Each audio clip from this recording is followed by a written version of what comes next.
Berdasarkan rilis BPS 4 Januari 2016, secara YoY nilai ekspor Sumsel November 2015 mengalami penurunan sebesar 23,63% menjadi 160,52 juta US dollar jika dibandingkan ekspor bulan November 2014 sebesar 210,19 juta US dollar.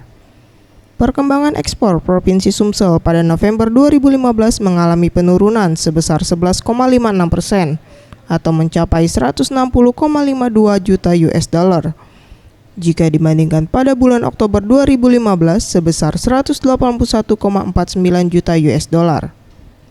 Nilai ekspor non-migas Sumsel pada periode Januari hingga November 2015 masih didominasi oleh komoditi andalan yaitu karet sebesar 1.315,72 juta US dollar. Komoditi andalan ini mengalami penurunan sebesar 397,54 juta US dollar jika dibandingkan di periode Januari hingga November 2014 sebesar 1.713,26 juta US dollar. Dan diikuti oleh batubara sebesar 213,33 juta US dollar. Pada bulan November 2015, ekspor Sumatera Selatan nilainya adalah 160,52 juta US dollar. Ya. Ini turun dibandingkan bulan Oktober. Kemudian kita banyak melakukan ekspor ke Malaysia, 32,82 juta US dollar, Amerika Serikat, Tiongkok, India, dan Jepang.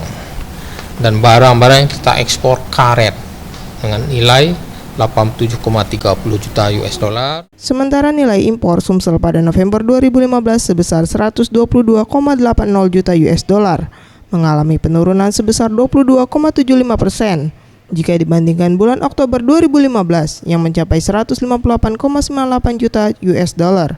Secara YoY, nilai impor Sumsel pada November 2015 mengalami peningkatan sebesar 112,82% menjadi 1.398,50 juta US dollar dibandingkan pada November 2014 sebesar 657,13 juta US dollar.